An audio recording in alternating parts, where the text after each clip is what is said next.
Mesdames et messieurs, bonsoir. Bienvenue à cette édition du journal autour de l'actualité environnementale sur Planète Terre à Terre TV. Aujourd'hui, 25 avril, le monde célèbre la journée de lutte contre le paludisme. La dite journée est l'occasion de souligner la nécessité d'investissement continu et d'un engagement politique durable en faveur de la prévention du paludisme et de lutte contre cette maladie. Elle a été instituée par les États membres de l'OMS lors de l'Assemblée mondiale de la santé en 2007. Au Bénin, cette maladie continue de sévir. Objectif zéro palu, une lutte commune à tous. France Hockey nous en parle.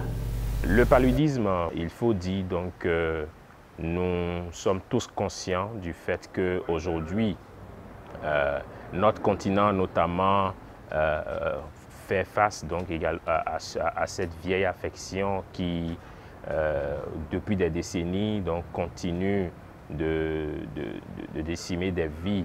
Et il faut également aussi souligner que les statistiques, les chiffres font état de ce que plus de 241 millions donc, de personnes donc, dans le monde ont contracté la maladie en 2021 et plus de 627 000 personnes en sont décédées. Et dans tout ça, c'est que le continent africain paye le lourd tribut. Le continent africain, c'est la charge donc, de cette maladie est évaluée à plus de 90%, aussi bien la mortalité que la morbidité sur le continent. Donc, à côté de ça, quand on revient donc, au Bénin, les statistiques nous montrent que nous sommes à près de 3 millions donc, de contractions donc, de la maladie et environ 2000 personnes sont décédées donc, du paludisme l'année 2021, au cours donc, de la même année. À cela, il faut souligner que les enfants donc de moins de 5 ans et les femmes enceintes sont les cibles qui sont les plus touchées donc, par cette maladie. Il est temps de parvenir à 0 cas de paludisme. Investir, innover, mettre en œuvre. C'est autour de ce thème que l'édition de cette année se célèbre. Ce thème montre l'urgence pour l'éradication de ce mal. Ainsi, peut-on se demander s'il est possible d'atteindre cet objectif? France Hockey fait l'état des lieux et rassure d'une possibilité de l'atteindre. Suivons-le. Il est temps d'atteindre zéro palu, investir, innover, mettre en œuvre. Si nous en tenons à ce thème donc, pour cette 16e journée mondiale de lutte contre le paludisme, nous sommes tous donc, conscients de ce que, plus que jamais, il est urgent d'accélérer les efforts à tous les niveaux. Le grand défi, c'est que d'ici à l'an 2030, que nous atteignions l'élimination.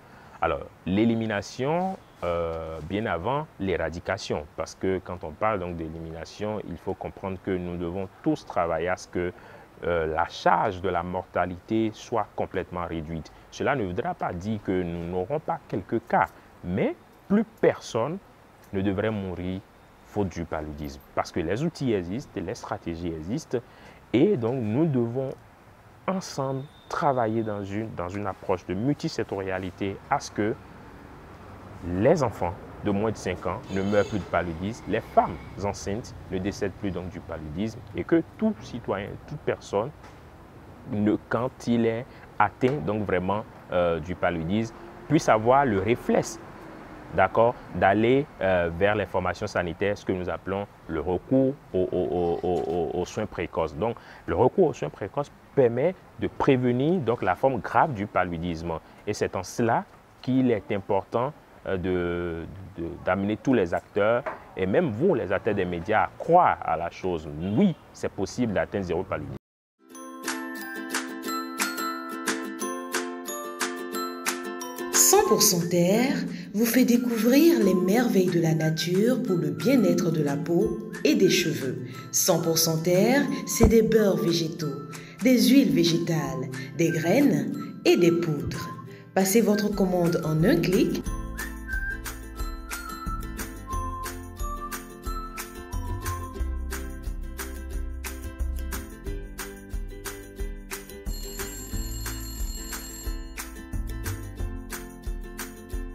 100% terre, le bonheur est dans la nature. 100% terre, un produit de Terre à Terre Bénin. Ce samedi, le monde a célébré la journée de la terre nourricière. Au Bénin, Sandra Idosso a organisé en commun accord avec la Banque africaine de développement une journée en nature. Cette célébration a eu lieu dans la forêt de Niaouli, une localité située dans la commune d'Alada. Le but est de montrer aux participants l'importance de la préservation de la nature ou de la terre. Reportage. J'avais envie de partager justement cette sensation d'être dans la terre, cette sensation de vivre en pleine nature et de voir tous les bienfaits de cette nature. C'est dans cette synergie que Sandra Idosso a organisé une journée au cœur de la forêt de Niaouli, un endroit où il fait bon vivre. Rien n'est plus impressionnant que d'être au pied d'un arbre de 70 mètres de hauteur et de 10 mètres de diamètre. Ça parle plus que tout discours, donc c'est extraordinaire. C'est presque thérapeutique d'être dans la forêt. Plus que jamais connecté à la nature, parce que cette promenade en forêt de Niaouli nous a permis de découvrir différentes espèces végétales. Et nous avons également su qu'on a une bonne partie sur des hectares, près de 200 hectares de nature préservée. Cette étendue naturelle, qui date de plus de 100 ans, regorge des ressources bénéfiques pour l'homme ainsi que la nature elle-même. Les questions d'environnement s'appréhendent de plein de façons. On écrit des documents, des politiques, mais rien n'est plus fort que de venir soi-même dans la forêt. Nous avons des plantes médicinales, nous avons tellement... Au fait, la forêt en elle-même est une pharmacie à ciel ouvert. Je voulais que les gens comprennent toutes ces questions qui touchent au changement climatique, à la préservation de l'environnement, à la protection de la biodiversité, des écosystèmes, parce que c'est tout ça qui nous permet de vivre en bonne santé et de développer nos pays. Le but est de montrer l'importance de la préservation de l'environnement. Pour moi, en voulant organiser cette journée dans la nature, c'était surtout pour mettre un accent sur l'importance de préserver cette nature. Tout ce que nous jetons, nos comportements au quotidien, ont un impact, soit positif ou négatif, sur cette nature. Allons en France à présent. Un an après sa réélection, Macron ne s'est toujours pas mis au vert. Ce lundi 24 avril marque le premier anniversaire de la réélection du président Emmanuel Macron à l'Élysée. En un an, le président et son gouvernement ont accumulé les actions allant à l'encontre de la préservation de l'environnement. Il y a un an, jour pour jour, Emmanuel Macron était réélu avec 58,54% des voix face à Marine Le Pen. Dans la foulée, il annonçait un tournant vert et faisait le serment à la jeunesse de léguer une planète plus vivable. Un an près, les avancées concrètes se font toujours attendre. Sa stratégie, la planification écologique, semble avoir fait long feu. Puis, le président de la République a plutôt brillé par son inaction climatique.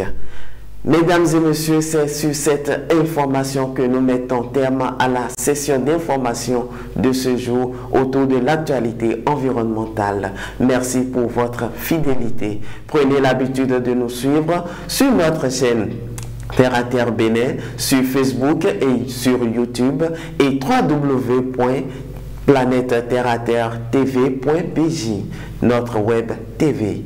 N'oubliez surtout pas de vous abonner, d'aimer et de partager nos vidéos. Contactez-nous également pour la couverture médiatique de toutes vos activités liées à l'environnement.